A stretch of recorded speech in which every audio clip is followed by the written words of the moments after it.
السلام عليكم ورحمة الله وبركاته. وعليكم السلام. إن الحمد لله والصلاة والسلام على رسول الله، أما بعد فأعوذ بالله من الشيطان الرجيم. بسم الله الرحمن الرحيم. رب اشرح لي صدري ويسر لي أمري واحلل عقدة من لساني يفقه قولي. الحمد لله আমরা তাজবিদুল কোরআন বা কোরআনুল কারীম বিশুদ্ধভাবে শেখার নিয়ম কানুন করছি। আমরা একেবারে শেষের দিকে ওয়াকফের নিয়ম করতেছিলাম। আলামাতুল ওয়াকফ এর প্রথম পর্বে আমরা দুইটা নিয়ম পড়েছিলাম। আজকে আরো বাকি কিছু নিয়ম আছে, সেগুলো পড়বো। গত ক্লাসে পড়া নিয়মগুলো আপনাদের মনে আছে? একটা নিয়ম আমরা পড়েছিলাম, যদি শেষে হারাকা থাকে, ফাতা কাসরা দম্মা, তাহলে সুকুন করে দিতে হবে। দুই ফাতা দুই কাসরা দুই দম্মা থাকলেও একই নিয়ম, সুকুন করে দিতে হবে। মাদ সহকারে থাকলে মাদ সহই আমাদেরকে পড়তে হবে। খারা ফাতহা উল্টা দম্মা থাকলে সুকুন হয়ে যাবে। না, উল্টা দাম্মা এবং খাড়া কাসরা থাকলে সুকুন হয়ে যাবে, কিন্তু খাড়া ফাতা থাকলে খাড়া ফাতা সহকারেই থামতে হবে। মাদ্দে আরজি এবং মাদ্দে লিনের নিয়মটা পড়েছিলাম, এক আলিফ অথবা তিন আলিফ টেনে তারপরে থামতে হবে। তো এখন 3 নম্বর নিয়ম করব। 3 নম্বর নিয়মটা হলো, 3 নম্বর নিয়মের কয়েকটা ভাগ। এক নম্বর হলো ক। ক অংশে আছে, এখানে বলতেছে যদি শেষ অক্ষরে বা তার আগের অক্ষরে দুই ফাথা থাকে, তাহলে সেখানে মাদের সাথে থামতে হবে। যদি শেষ অক্ষরে ফাতহাতাইন থাকে, তবে মাদ সহকারে থামতে হবে। মাদ সহকারে অর্থাৎ দুই কাসরা দুই দাম্মা থাকলে সুকুন করে দিব, কিন্তু যদি দুই ফাতহা থাকে, ফাতহাতাইন থাকে, তাহলে সেক্ষেত্রে পড়ার নিয়মটা হলো এক ফাতা উচ্চারণ হবে, একটা মাদ উচ্চারণ হবে, এক আলিফ টেনে তারপরে থামতে হবে। তাহলে দুই ফাতহা দুই কাসরা দুই দাম্মা এর ক্ষেত্রে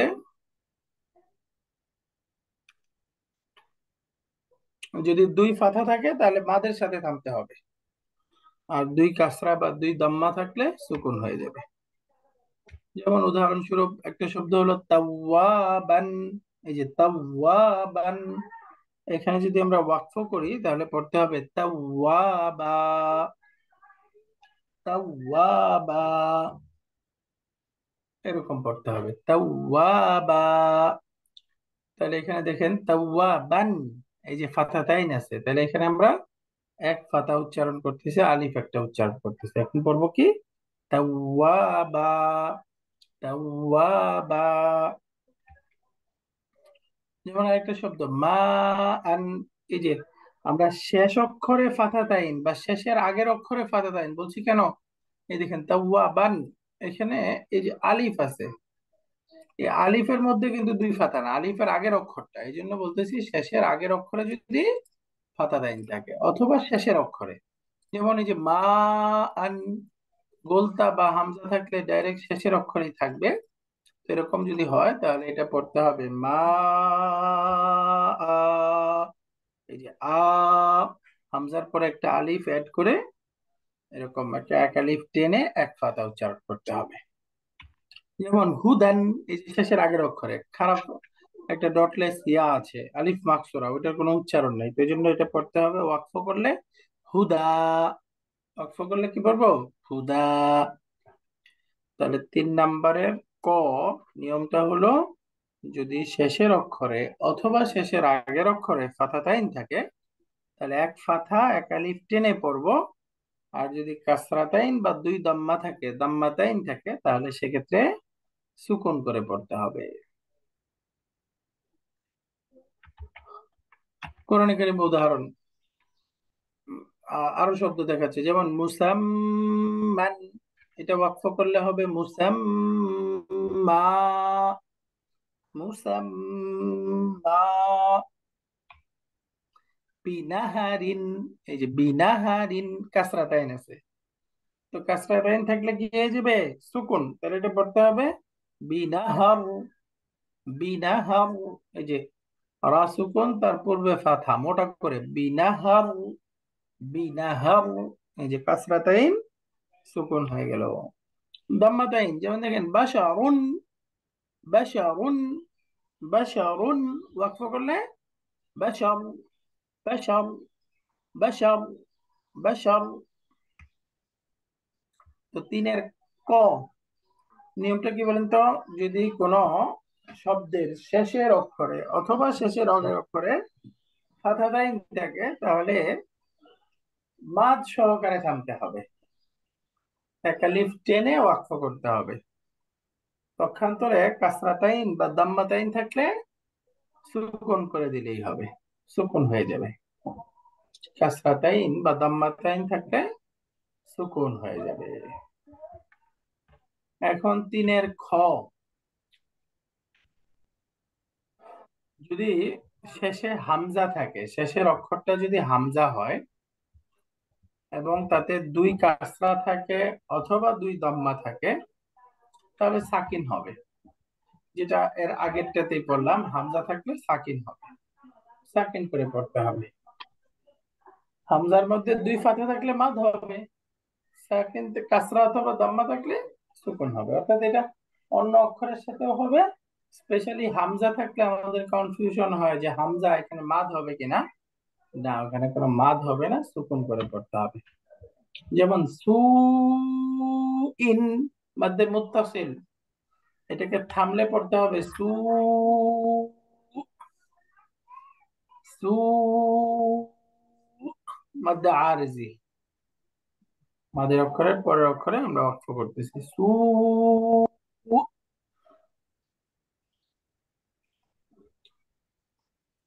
একইভাবে যেমন দেখেন শিফা উন। শিফা উন, এটা অক্ষ করলে হবে শিফা। এই যে আমরা সুকুন হয়ে গেল। অর্থাৎ ক আর খ একই নিয়ম, ওইটাকে হামজার মধ্যে স্পেশালি খেয়াল করতে হবে। যদি হামজাও হয়, হামজার মধ্যেও যদি দম্মাতাইন অথবা কাসরাতাইন হয়, তাহলেও সেক্ষেত্রেও একই নিয়ম। একই নিয়ম। এখানে আমরা উস্তাদ, কোন এই করতে এই হবে। দুইটা উদাহরণে তাহলে, আসসালামু আলাইকুম উস্তাদ। ওয়ালাইকুম সালাম। এই এই দুটা উদাহরণে তো একই সঙ্গে আমরা দেখতে পাচ্ছি মাদে আরেজি এবং মাদে মুত্তাসিল দুটোই আসে। তো আমরা এখানে তাহলে মাদে, যেহেতু সাকিন হচ্ছে ফাইনালি, তাহলে আমরা কি এটা মাদে আরজি ধরবো? ভালো প্রশ্ন করেছেন। এইটা মাত্র আর দিও হচ্ছে একদিক থেকে, কারণ রাতে দেওয়ার কথা, ওনাকে আবার ফোন মাদ্দে করে দিই। মুত্তাসিল হচ্ছে। এখানে মাদ্দে আরজিও হচ্ছে, মাদ্দে মুত্তাসিল হচ্ছে। আসসালামু আলাইকুম। ওয়ালাইকুম আসসালাম। এমনি মাদ্দে আরজিটা তো এখন ওয়াকফ করার কারণে এখানে তৈরি হচ্ছে, আর মুত্তাসিল আগেই ছিল, তাই না? এবারে মুত্তাসিল আগেই মুত্তাসিলই ছিল। হবে। যেমন ধরেন এই মুত্তাসিল এখানে সু ইন, এখানে পড়লে মুত্তাসিল পড়তে হবে। কিন্তু যখন ওয়াকফ করে দিচ্ছি, এই ওয়াকফের কারণেই মাদ্দে আরজিটা তৈরি হচ্ছে। তো সেই হিসাবে এখানে দুইটার মধ্যে কোনটা আসলে প্রয়োগ হবে, এটা আমার একটু কনফিউশন লাগতেছে, এটা আমার জানা নাই। বাকি এটা আমি ক্লিয়ার করার চেষ্টা করব। মনে হচ্ছে মধ্যে আরজিটা হওয়া উচিত এখানে। ওয়াকফের কারণে ওয়াকফটা এখানে চলে আসছে, যেহেতু আমাদের আরজি তো কিন্তু আগে ছিল না। উস্তাদ, ওই যে ওখানে ওই যে যেহেতু সিম্বল দেওয়া আছে, তো সিম্বল দেওয়ার অর্থ তো হতে পারে যে আহ মুত্তাসিলের জন্য মুত্তাসিল ধরতে হবে। না, ওই সিম্বল ওই ধরেন ওই যে মাদ্দা আরজি তো কোনো সিম্বল নাই, ওটা তো আছেই। তো এখানে যখন সুকুন করতেছে, এখন সুকুনেরটা আসবে কিনা এটা একটু কনফিউশন আছে আমার, আমার তো জানা নেই। আমি এটা জানার চেষ্টা করবো ইনশাল্লাহ।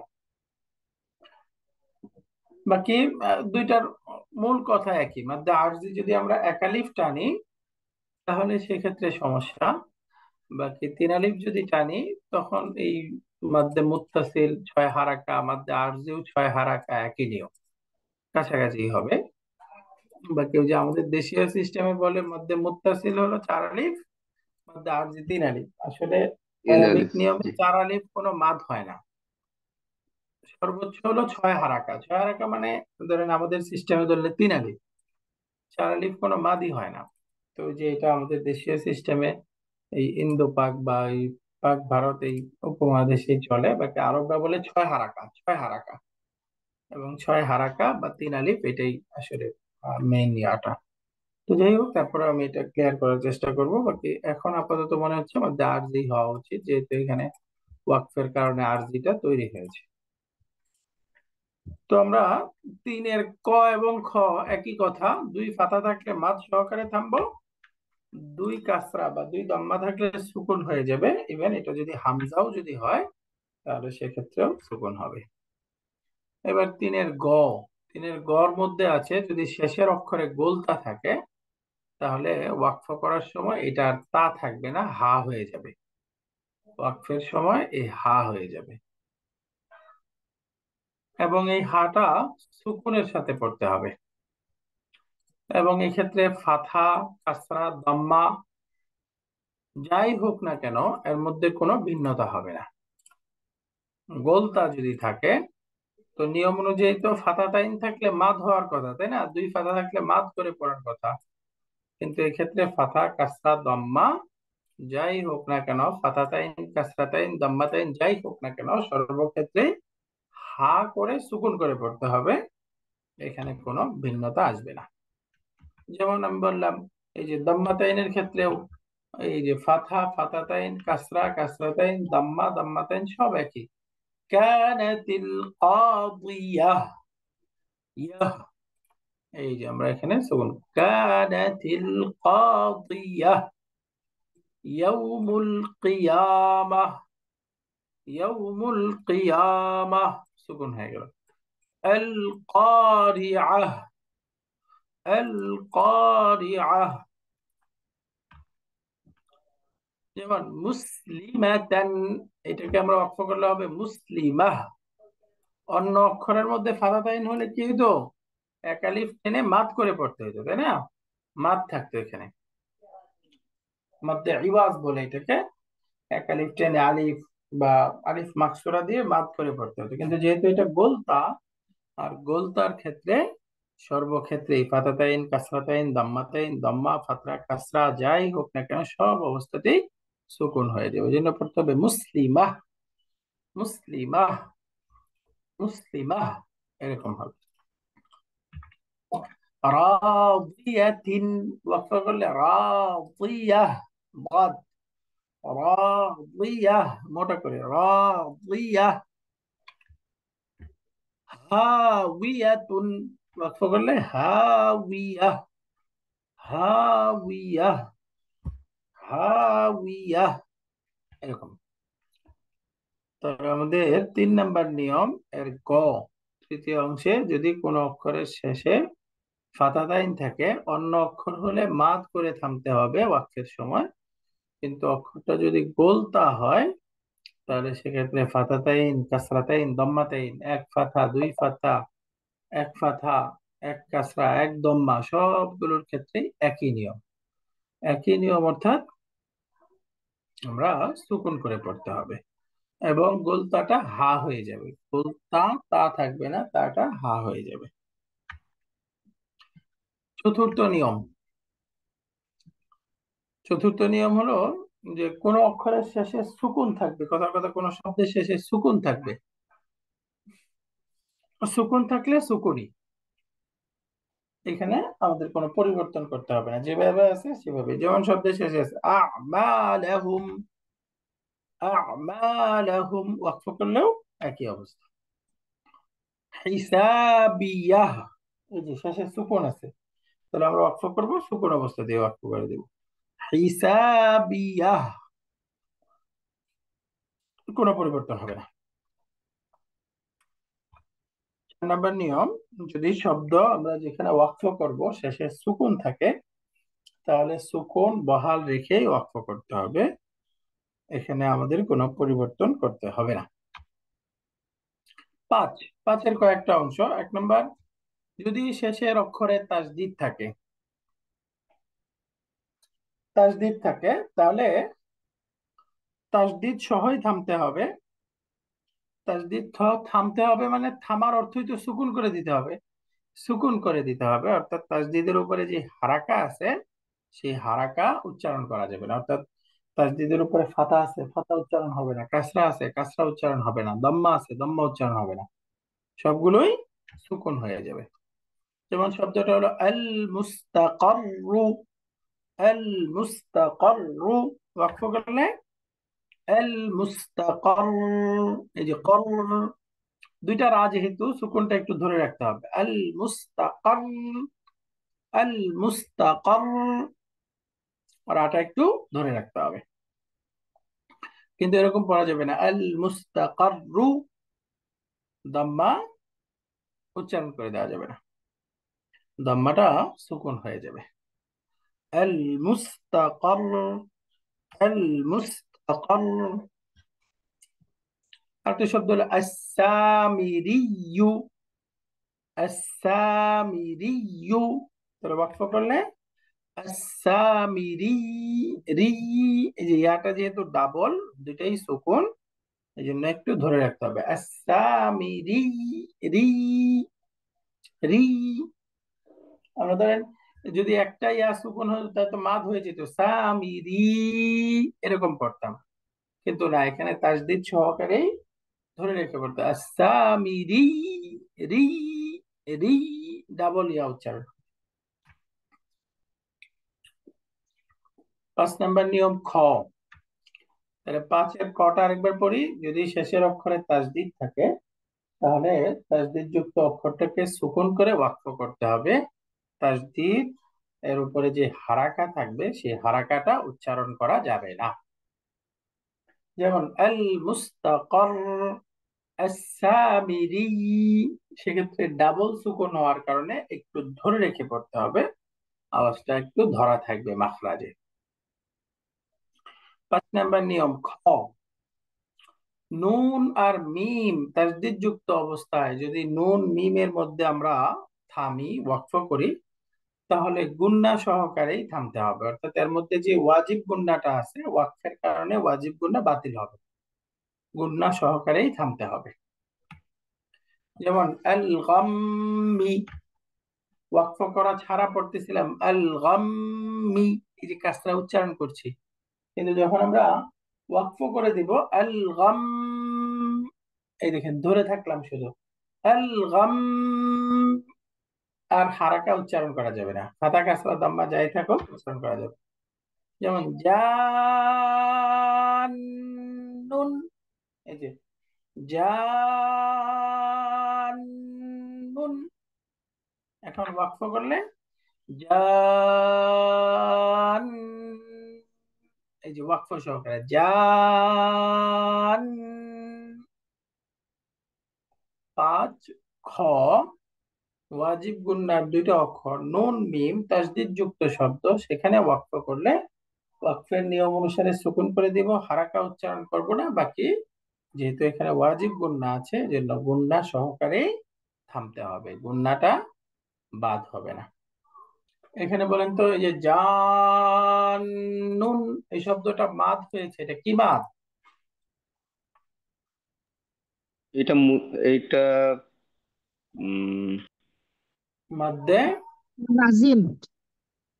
লাজিম, মাশাআল্লাহ, মাদ্দে লাজিম। আমরা পড়েছিলাম মাদের অক্ষরের পরে যদি সুকুন অথবা তাসদিদ থাকে, মাদের অক্ষরের পরে সুকুন অথবা তাসদিদ থাকলে এটা হবে মাদ্দে লাজিম। তো সুতরাং এটা মাদ্দে লাজিম। মাশাআল্লাহ, আহসানতি। এরপরে আছে 5-এর গ। গ মানে কাফ, ক, বা, জিম, দাল, এই 5টা হচ্ছে কলকলার অক্ষর। যদি কলকলার অক্ষরের মধ্যে তাসদিদ থাকে আর ওই অক্ষরে যদি আমরা ওয়াকফ করি তাহলে সুকুনটা খুব জোরালো হবে। এই ওয়াকফটা একটু জোরালো সুকুনের সাথে থামতে হবে, অর্থাৎ কলকলা সহ থামতে হবে। যেমন বিল হাক্কি, বিল হাক্কি, এখানে ওয়াকফ করলে বিল হক, হক, ওই যে যেটা আমরা পড়ছিলাম কলকলা কুবরা, সবচেয়ে বেশি কলকলা করে পড়তে হয় যেটা। কলকলার অক্ষর যখন শব্দের শেষে থাকবে সাধারণ সুকুন, যদি আহ শব্দের মাঝখানে থাকলে সাধারণ সুকুন, শব্দের শেষে আসলো আর একটু বেশি তুলনামূলক কলকলা উস্তা, কিন্তু তাসদিদ যুক্ত হলে সবচেয়ে বেশি কলকলা কুবরা। বিল হক, বিল হক, প প প প, একটু উপরের দিকে খুব জোরালো ভাবে। ফিল হাজ্জি, ফিল হাজ্জি, দেখেন কিন্তু আমরা যখন ওয়াকফ করব ফিল হাজ্জ, ফিল হাজ্জ, ফিল হাজ্জ, এটা কাসরার দিকে কিছুটা কাসরার মতো হবে, ফিল হাজ্জ, ফিল হাজ্জ, এরকম। যেমন তাব্বা, তাব্বা, তাব্বা নরমাল, কিন্তু ওয়াকফ করলে তাব্ব, তাব্ব, তাব্ব, এরকম। تبت يدا أبي لهب وتب، وتب। তাহলে ওয়াকফের ক্ষেত্রে আমরা আজকে আরো তিনটা নিয়ম পড়লাম। 3 নম্বরের ক, এখানে আগের সাথে মিল আছে, যদি হারাকা থাকে, হারাকার মধ্যে ফাথা কাসরা দাম্মা, 2 ফাথা থাকলে মাদ সহকারে থামতে হবে, 2 কাসরা 2 দাম্মা থাকলে সুকুন হয়ে যাবে। তাওয়াবা, মা, কিন্তু বিনা হাম বা শাম, 2 দাম্মা থাকলে সুকুন হয়ে যাবে। খ ছিল, এটা যদি হামজাও হয় তাহলেও একই নিয়ম, হামজা হলেও একই নিয়ম।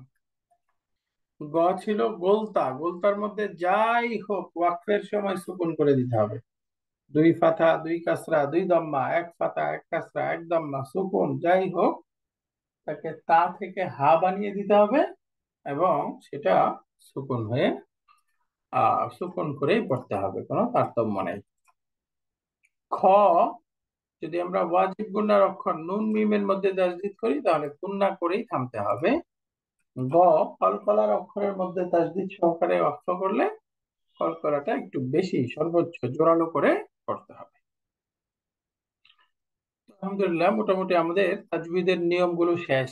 আমরা পড়েছিলাম 4 ধাপে আমরা পড়ব। প্রথমত তো অক্ষর উচ্চারণ এবং সঠিকভাবে অক্ষর চিনা, যেটা আমরা মাখরাজ এবং প্রথম দিকে পড়েছি। দ্বিতীয়ত ছিল মাদ, কোথায় টেনে পড়তে হবে, কি নিয়ম সেটা জানা। 3 নম্বর ছিল গুণনা, 4 নম্বর ছিল ওয়াকফের নিয়ম। তো এই 4 ধাপেই শেষ হলো। মাঝখানে আমরা রা অক্ষর, লাম, আল্লাহ শব্দের লাম মোটা করে পড়বো, পাতলা করে পড়বো, কখন কিভাবে পড়বো সহ যাবতীয় নিয়মগুলো আমরা পড়লাম। এখন কয়েকটা সূরার মধ্যে আমরা আজকের ক্লাসে এবং আগামীকালকে ক্লাসে কিছু সূরার মধ্যে সবগুলো তাজবিদের রুলস ফলো করে আমরা পড়বো। বুঝতে পারছি কিনা সব রুল খেয়াল করব। আজকে আমরা প্র্যাকটিস করব, আগামীকালকে প্র্যাকটিস করব, তাহলে আমাদের তাজবিদটা মোটামুটি শেষ। এরপর আমরা নিজেরা এগুলো খেয়াল করে করে তিলাওয়াত করব। তো আজকে আমরা সূরা লাহাব পড়ি। আউযু বিল্লাহি মিনাশ শাইতানির রাজীম, বিসমিল্লাহির রহমানির রহিম। তাব্বাত ইয়াদা আবি লাহাবিন ওয়া তাব। আমার সাথে মিউট করা থাকুক, আপনারা পড়েন। তাব্বাত ইয়াদা, যে তাব্বাত, প্রথম তাব্বাত এর মধ্যে কোনো টান দেয়া যাবে না, কোনো মাদ নাই। তাব্বাত ইয়াদা আবি, এই যে এখানে কি মাদ হলো, এটা মানে মুনফাসিল। মাদ্দে মুত্তাসিল। মুনফাসিল, মাদ্দে ও মুত্তাসিল মুত্তাসিল না না, মুনফাসিল। মুনফাসিল। ও হ্যাঁ, কারণ ভিন্ন শব্দ, তাই না? আমরা বলেছিলাম মাদের অক্ষরের পরে হামজা থাকবে, হামজাটা যদি ভিন্ন শব্দে হয় মুনফাসিল, এক শব্দে হলে মুত্তাসিল। এটা আপনারা মনে রাখার ক্ষেত্রে আরো সহজ পদ্ধতি হলো, যদি এই ছোট হামজা হয়, এই যে ছোট হামজা, অর্থাৎ এই যে হামজার যে মূল রূপ, এইটা যদি হয় তাহলে বুঝবেন মুত্তাসিল। আর যদি আলিফের উপরে হামজা দেয়া থাকে, এই হামজা হয়, তাহলে বুঝবেন মুনফাসিল, মুনফাসিল। অর্থাৎ এটা একটা একই শব্দের মধ্যে হলে ওই ছোট হামজার অরিজিনাল রূপ দিয়ে লেখা হয়, আর ভিন্ন শব্দের শুরুতে থাকলে এই হামজা লেখা হয়। তো সেই হিসেবে ওই এভাবে আপনি মনে রাখতে ওই পারেন। ছোট ওই হামজাকে আমাদের দেশে তো অনেক গোল হামজা বলে। হ্যাঁ, গোল হামজা বলে তো বলা যায় আর কি, ওটা হামজার অরিজিনাল রূপটা আর কি, তাই না? এটা গোল হামজা বলি। এই ছোট হামজা গোল হামজা যদি থাকে তাহলে বুঝবেন মুত্তাসিল, আর আলিফের উপরে হামজা দিয়ে এভাবে থাকলে ওটা বুঝে যাবে মুনফাসিল। তো মাশাআল্লাহ, মধ্যে মুনফাসিল এক আলিফ তিন আলিফ দুইভাবেই পড়া যায়, তাই না? তাব্বাত জি। ইয়াদা আবি লাহাবিউ, লাহাবিউ, এটা কি গুণা? ঈদগামে এটা বাগুন না এটা। গুণনা সহ ইদগাম, ইদগাম বা গুণনা, মাশাআল্লাহ। অর্থাৎ নুন সাকিন তানবিনের পরে কয়টা অক্ষর আসছে ইদগাম বা গুণনা? চারটা। মিম চারটা নুন অক্ষর। ওয়াও ইয়া। মিম নুন ওয়াও ইয়া, ইয়া মিম ওয়াও নুন, এভাবে বলতে পারেন ইয়া মিম ওয়াও নুন, ইয়া মিম ওয়াও নুন, এই চারটা অক্ষর। মিম নুন ওয়াও ইয়া এভাবে বললে সিরিয়াল ঠিক থাকে অবশ্য, যেভাবে আপনাদের সহজ বললেই হলো এই চারটা অক্ষর।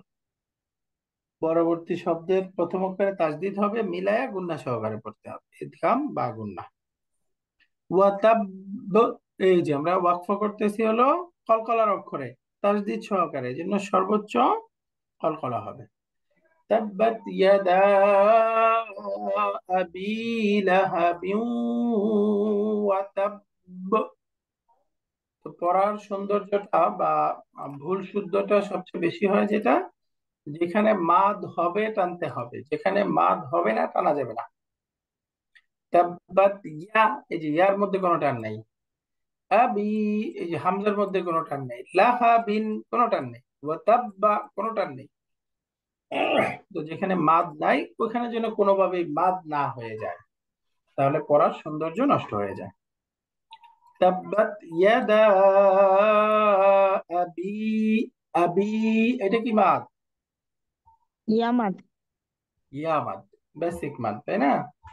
তাব্বাত ইয়াদা আবি লাহাবিন ওয়া তাব, ওয়া তাব, এরপরে মা আগনা আনহু মালুহু ওয়া মা কাসাব, ওয়া মা কাসাব। দেখেন ভেঙে ভেঙে যদি বলি মা আগনা, কি বাদ? এটা তো মুনফাসিল না? মুনফাসিল। মাশাআল্লাহ, এই যে খেয়াল করেছেন যে এটা এই যে হামজার উপরে আলিফ, তাই না? আলিফের উপরে হামজা, সেই জন্য মাদ্দে মুনফাসিল। মা আগনা আনহু, এখানে কি নিয়ম? মা না, এটা কি এজহার? ইজহার, আহ নুন না সাকিনের ইজহার, না। মাশাআল্লাহ। ঠিক আছে, এই যে নুন সাকিন তারপরে হামজা হা আইন হা গাইন খা, এই ছয় অক্ষরের মধ্যে হা আসছে, এই জন্য গুন্না ছাড়া স্পষ্ট করে পড়তে হবে। আনহু, আনহু, আনহু, আনহু, পরিষ্কার। মা আগ, আগ, গাইনটা যে বাজা বাজা থাকবে গলায়, আগনা বলা যাবে না। ওই যে বাংলাতে গড় মতো করে উচ্চারণ করবো আগনা, এটা শুদ্ধ না, কিন্তু কি করতে হবে? মা আগনা, আগনা, এরকম বলেন তো। মা না। হ্যাঁ, আগনা, আগনা আনহু মালুহু, এই যে মালুহু উল্টা দম্মা আছে, এই জন্য আমরা টেনে পড়ছি। ওয়ামা কাসাবে, ওয়ামা কাসাবে, ওয়াকফের কোন নিয়ম পাওয়া গেল? ওই যে আমরা পড়েছিলাম ফাতা কাসরা দম্মা থাকলে সুকুন। সুকুন হয়ে যাবে, সেই জন্য সুকুন হয়ে গেল। ওয়ামা কাসাবে, ওয়ামা কাসাবে, এই যে বা যেহেতু কলকলা, সাধারণ কলকলা, না মধ্যম পর্যায়ের কলকলা, তাই না? এরপর আসি সায়াস লা, সায়াস লা, মোটা করে সায়াস লা বলা যাবে না, ইয়াস লা বললে এটা সিন হয়ে গেল, মোটা অক্ষর ইস্তেআলা, সায়াস লা, বলেন তো সায়াস লা, সায়াস লা, সায়াস লা, এখানে সদটা উচ্চারণ হওয়া চাই, সাইয়াস লা বলা যাবে না। নারাং যাতা লাহাব, নারাং যাতা লাহাব। এখানে নারাং যা, এটা কি গুণ না? ইকফা। গুন্না। ইকফার কোটা, ইকফার অক্ষর কয়টা? 15টা। 15টি। 15টা। নুন সাকিন তানবিন, তারপরে 15টা অক্ষর আসলে নাকের ভিতর লুকিয়ে অর্থাৎ বাংলা অনুস্বারের মতো করে গুণনা করে পড়তে হয়। নারাং যাতা লাহাব, লাহাব। এখানেও আমরা কলকলা সহকারে থামতেছি। এখানে দুই ফাতা হলে আমরা পড়েছি মাদ সহকারে থামতে হবে, আর যদি দুই কাসরা দুই দাম্মা হয় হুকুন। সুকুন হয়ে যাবে, এই জন্য এই সুকুন। তারপরে ওয়ামরাআতুহু হাম্মালাতাল হাতাব, ওয়ামরাআ, ওয়ামরাআ, হামজাটা শক্ত, ওয়ামরাআ আ আ আ, ওয়ামরাআতুহু হাম্মালাতাল হাতাব, হাম্মালাতাল হাতাব।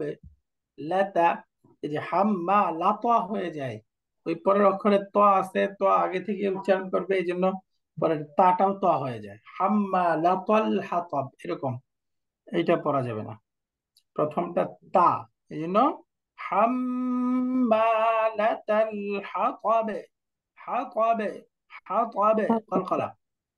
তো এখানে হাম্মা কি গুণ না? মিম গুন্না। ওয়াজিব গুন্না। ওয়াজিব গুণ না। ওয়াজিব ওয়াজিব। হ্যাঁ, ওয়ামরাআতুহু হাম্মালাতাল হাতাব, হাতাব, কলকলা। ফি জিদিহা, ফি জিদিহা, দেখেন ফি ইয়ামাত, জি ইয়ামাত, হা আলিফাত, মাঝখানে দালের মধ্যে কোনো টান নেই। পরেরটা কত সুন্দর করে আগাইতে হবে। ফি জিদিহা, দিহা টান নেই। হাবলুম মিন মাসাদ, হাবলুম মিন মাসাদ। কি গুণ না এটা? ইদগাম গুন্না। গুন্না সহ ইদগাম। এরপরে মিম মাসাদ, এটাও এটা ওয়াজিব গুন্না। না, না, এটাও এটাও গুন্না সহ ইদগাম, ইদগাম বা না গুন্না, তাই গুন্না। না? এই যে মিম সাকিনের পরে মিম, আচ্ছা। জি জি জি জি তাই না? এটাও গুন্না সহ এটা ইদগাম। গুন্না, ইদগাম গুন্না। হুম। হ্যাঁ, হাবলুম, হাবলুম মিন মাসাদ, হাবলুম মিন মাসাদ, ফি জিদিহা হাবলুম মিন মাসাদ। তো সবগুলো আয়াতের শেষে এখানে কলকলা আছে, তাই না? এরপরে সূরাতু ইখলাস আছে, ফালাক নাস আমরা আগে পড়েছিলাম, এই সূরাগুলো আগে প্র্যাকটিস করেছিলাম।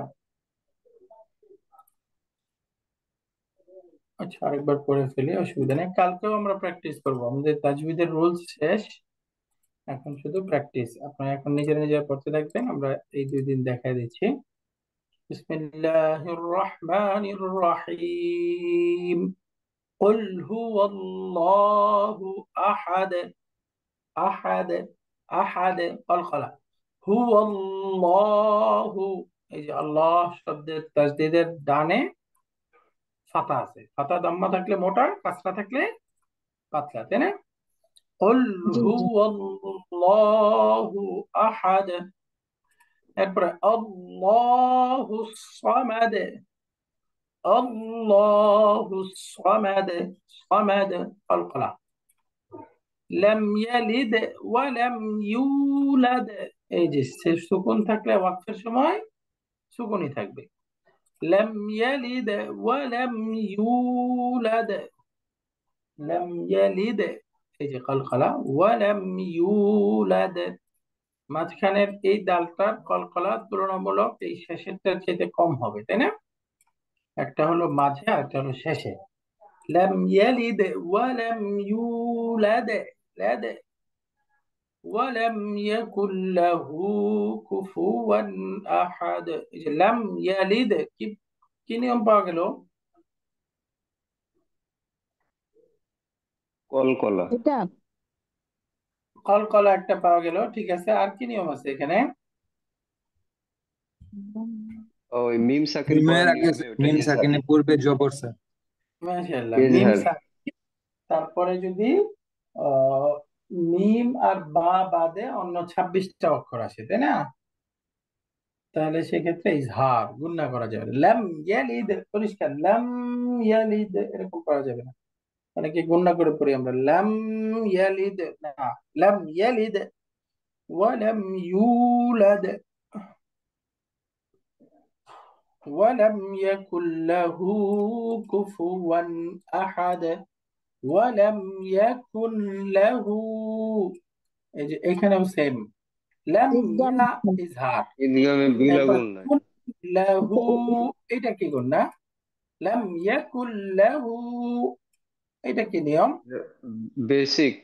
প্রথমে ঈদগামে বিলা গুণ না, তারপরে হাতে বেসিক বেসিক মাদ। মাদ। মাশাআল্লাহ, তাহলে এটা হলো ইদগাম গুন্না ছাড়া ইদগাম, তাই না? গুন্না ছাড়া ইদগামের কয়টা অক্ষর? দুইটা। দুইটা, র র লাম, র র এবং লাম। লাম। তো এখানেও এই যে মিম সাকিনের ইজহার আছে শুরুতে, লাম ইয়া, এরপরে কুল্লাহু, এটা হলো ইদগাম বিলা গুন্না। কুফুয়ান আহাদ, কুফুয়ান আহাদ, এটা কি নিয়ম? এখানে উস্তাদ এজাহার আসছে ওয়াওতে, আর মুত্তাসিল না? পরে কলকলা শেষে। আল কালা। এখানে মুত্তাসিল মুনফাসিল, দেখেন এখানে তো মাদের অক্ষরই নেই। মাদের অক্ষর আছে? ও নাই নাই, হ্যাঁ হ্যাঁ হ্যাঁ। মাদের অক্ষরের পরে হামজা থাকলে মুত্তাসিল মুনফাসিল, এখানে তো মাদের অক্ষর নাই। তো সুতরাং এই যে খেয়াল করতে হবে, তানবিন কুফুয়ান, তানবিনের পরে হামজা, হামজা হা আইন হা গাইন হা, তাহলে ইজহার হয়ে গেল। কুফুয়ান আহাদ, কুফুয়ান আহাদ। সূরাতু আল ফালাক, বিসমিল্লাহির রহমানির রহিম। قل أعوذ برب الفلق فلق فلق قل أعوذ ذو নরম করেন তো, আউযু, দাল জিহ্বার আগা উপরের বড় দুইটা দাঁত যে সামনে থাকে ওই দাঁতের আগা লাগিয়ে পড়েন। কুল আউযু, আউযু, আউযু, এরকম পড়া যাবে না, তাহলে জিম জা হয়ে যাবে।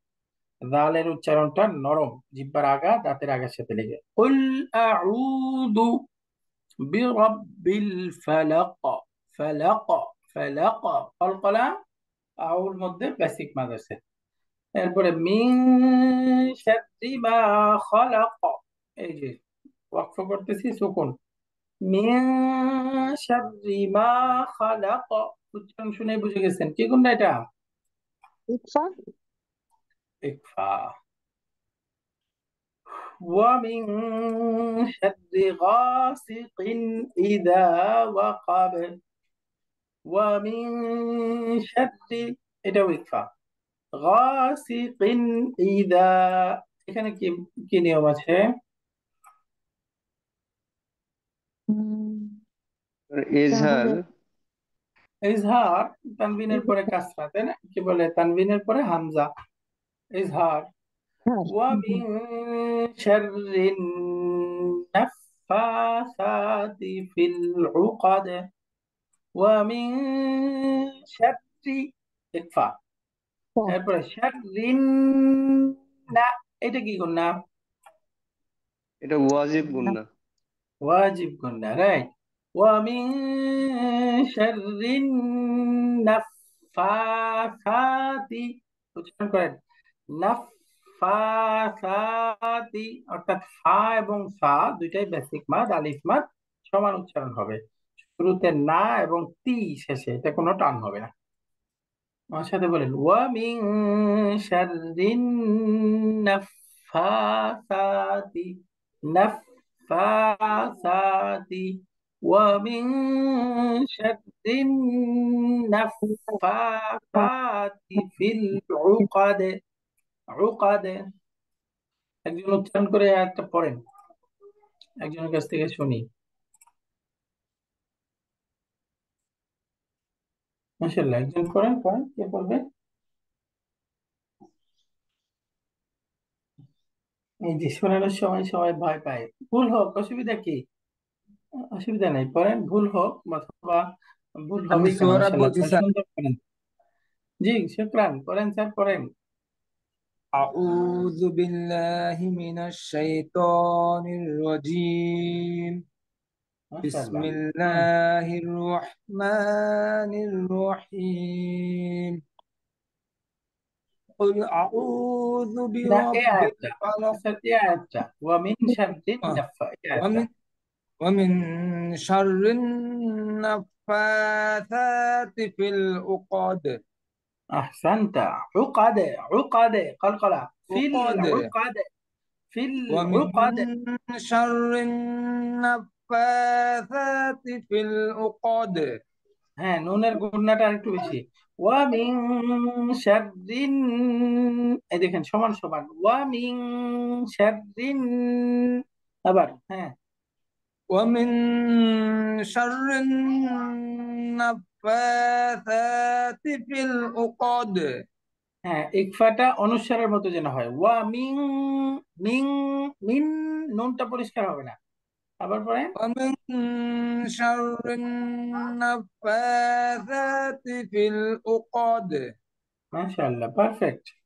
ওয়া মিন শাররি হাসিদিন ইযা হাসাদ, ওয়া মিন শাররি হাসিদিন ومن ইযা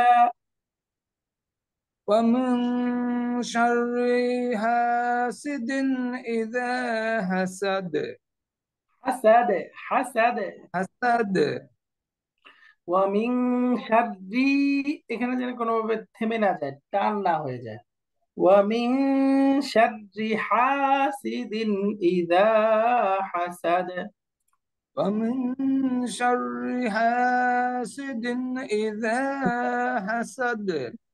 মাশাআল্লাহ, আমরা জানি সূরাতুল ফালাক এবং সূরাতুন নাস, এই দুইটা সূরার নাম হলো সূরাতুল মুআউযিযাতাইন।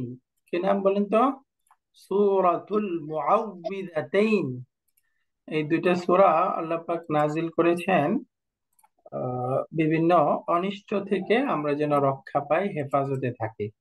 আমরা কোনো অসুবিধা হলে রুকিয়া করার জন্য বাহিরে দৌড়াতে থাকি, কোথায় কোন কবিরাজ আছে, কোথায় পাগলা মসজিদ, কোথায় কি দিয়ে আসবো, ওগুলার জন্য বেশি দৌড়াই। কিন্তু আসলে রুকিয়াটা নিজে করার কাজ। এবং কোরআনে কারিমে আল্লাহ তাআলা শিখাই দিয়েছেন, দুইটা সূরাই মুস্তাকিল। এই দুইটা সূরা, ধরেন আমি বদনজর থেকে বাঁচবো, আমি জিন এবং অন্যান্য সমস্ত প্রাণীর অনিষ্ট থেকে বাঁচতে চাই, সবগুলো আল্লাহ তাআলা এই সূরার মধ্যে দিয়ে দিয়েছেন। এই সূরাটার নাম কি? দুইটা সূরার নাম সূরাতুল মুআউযিযাতাইন, সূরাতুল মুআউযিযাতাইন। এই জন্য সকাল বিকাল এই দুইটা সূরার আমল থাকা চাই আমাদের। আপনি বাচ্চা অসুস্থ, ওর জন্য এই সূরা দম করে পানি পান করাতে পারেন, ওই এই সূরা পড়ে তার উপরে দম করতে পারেন। ওই ইমাম সাহেব করলে হবে, আমি করলে হবে না, এই ধারণা থেকে বেরিয়ে আসতে হবে, আমাকেই করতে হবে। হ্যাঁ, এই সূরা দুইটা শিখাই দিছে আল্লাহ তাআলা। এই জন্য সূরাতুল ফাতিহা, এই সূরাকেও বলছে সূরাতুশ শিফা। মানে এই সূরা, এই যে মুআউযিযাতাইন শব্দটা দেখছেন, সূরাতুল মুআউযিযাতাইন, মুআউযিদ অর্থ হলো আশ্রয় প্রার্থনাকারী। তো দুইটা আশ্রয় প্রার্থনা করার সূরা, এই দুই সূরার মাধ্যমে সব কিছু থেকে আশ্রয় প্রার্থনা করা হয়। অর্থ দেখলেই বুঝবেন আপনারা, অর্থটা দেখে নিন। তো এই দুইটা সূরা আমরা সকাল বিকাল পড়ার চেষ্টা করব। ভালো হয় হলো এই দুই সূরার সাথে ইখলাস সহ, আবার কেউ কেউ বলছে চার কুল সূরা কাফিরুন সহ, কোন আয়াতে হাদিসে ওইভাবে আসে নাই, বাকি হাদিসে এই দুইটা সূরার কথা স্পেশালি আসছে। বাকি সূরা ইখলাসও অনেক ফজিলতপূর্ণ, তো সূরা ইখলাস সহ সাথে আয়াতুল কুরসি, সাথে আমরা সাইয়্যিদুল ইস্তিগফার, এগুলো সকাল বিকাল পড়া চাই।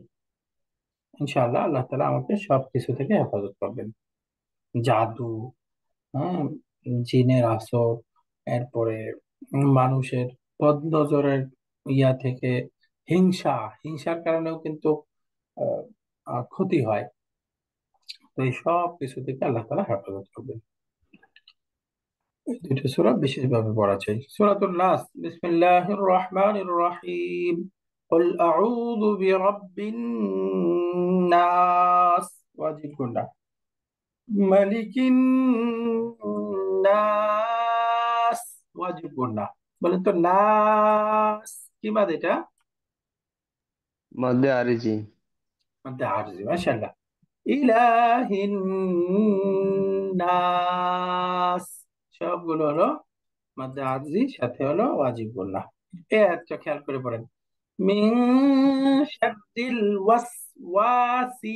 ওয়াসওয়াসিল খান্নাস।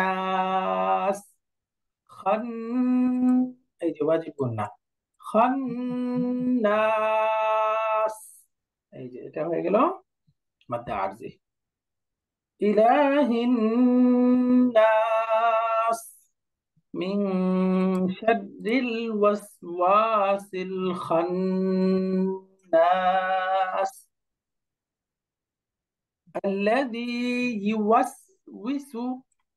এই শব্দটার উচ্চারণ আমাদের জন্য কঠিন লাগে, কিন্তু সহজ উচ্চারণটা খেয়াল করে পড়লে দেখেন। ইউ, ইয়ার উপরে দম্মা, ইউ, ইউওয়াস, ইউওয়াস, এটুকু সহজ, ইউওয়াস। এরপরে ওয়াও এর নিচে কাসরা, উচ্চারণ হবে উই, উই, উই, ইউওয়াস উইসু, ইউওয়াস উইসু। বলেন তো ইউওয়াসউিসু। মাশাআল্লাহ, উইসু, উইসু, উই, উই, ইউওয়াস উইসু, ইউওয়াস উইসু। ইউওয়াসউিসু। correct. الذي يوسوس في صدور الناس، في صدور الناس، الذي يوسوس في صدور الناس من الجنة والناس، من الجنة والناس। এগুলো সব হচ্ছে ওয়াজিব গুন্না মাদ্দা আরসি এর উদাহরণ। তো আলহামদুলিল্লাহ, আজকে আমরা অনেকগুলো সূরার মধ্যে প্র্যাকটিস করলাম, ওয়াক্তের নিয়মগুলো শেষ। তাহলে আগামীকালকে ক্লাসে আমরা প্র্যাকটিস করব। আগামীকাল তাহলে সূরাতুল বাকারা থেকে প্র্যাকটিস করব। সূরাতুল বাকারা থেকে প্রথম 20টা আয়াত করব। আপনারা একটু পড়ে আসবেন। আগামীকাল 10:15 একই সময়ে ক্লাস হবে। এই সময় ইনশাআল্লাহ আমরা সূরাতু আল বাকারা এর প্রথম 20টা আয়াত করব। তো ঠিক আছে, আমরা শেষ করি, কারোর প্রশ্ন না থাকলে। স্যার, একটা প্রশ্ন স্যার। ওই যে সূরা খালাকের শেষের দিকে ইজা হাসিদিন ইজা হাসাদ, হ্যাঁ, হাসিদিন ইজা হাসাদ, এটা ইজহার না স্যার ওই তানবিনের পরে? হ্যাঁ, ইজহার, তানবিনের পরে হামজা, ইজহার। হ্যাঁ, হাসিদিন ইজা হাসাদ, ঠিক আছে স্যার। ومن شر حاسد إذا، পরিষ্কার, حاسد إذا حسد। জি, আর কারোর কোনো প্রশ্ন? উস্তাদ আসসালামু আলাইকুম। ওয়ালাইকুম আসসালাম। উস্তাদ, আমরা আরো কয়েকটা আহ, ছোট সূরা পড়ে তারপর বাকারাতে যাই। আহ, হ্যাঁ, হইতে পারে, হইতে পারে। তাহলে আমরা ওই যে যে কয়টা শেষের সূরা 10টা আছে সূরা, ছোট সূরা, হ্যাঁ, যেমন আসর আছে, সূরাতুল ফিল থেকে, হ্যাঁ, ফিল, কুরাইশ আছে, সূরা মাউন আছে, কাউসার আছে, কাফিরুন আছে, নাসর আছে। জি, আমরা এগুলা পড়ে, যেগুলো আমরা সাধারণত নামাজে পড়ে থাকি। ওকে, ঠিক আছে। তাহলে আমরা আগামীকালকে সূরা ফিল থেকে জি সূরা ইখলাস পর্যন্ত 6টা সূরা পড়বো। সাথে সালাতে পড়ি আমরা আত্তাহিয়াতু আছে, আর দুরূদ শরীফ, জি জি জি দোয়া মাসুরা, এই জি তিনটা জি জি, পড়বো। হ্যাঁ হ্যাঁ, এগুলা এগুলা, জি জি হুজুর, জি জি জি উস্তাদ, এগুলো হলে ভালো হবে, জি উস্তাদ। আত্তাহিয়াতু, তারপরে দুরূদ শরীফ, দোয়া মাসুরা, জি জি জি এগুলো জি, পড়বো নামাজের সব ইনশাআল্লাহ। জিনিসগুলো একটু কভার করে ফেললে তখন ঠিক হবে। জি জি উস্তাদ, জি। ঠিক আছে আসসালামু ইনশাআল্লাহ। আলাইকুম। জি, ওয়ালাইকুম আসসালাম ওয়া রাহমাতুল্লাহি ওয়া বারাকাতুহু। سبحانك اللهم وبحمدك أشهد أن لا إله إلا أنت أستغفرك وأتوب إليك। আসসালামু আলাইকুম ওয়া রাহমাতুল্লাহি ওয়া বারাকাতুহু। ওয়ালাইকুম আসসালাম।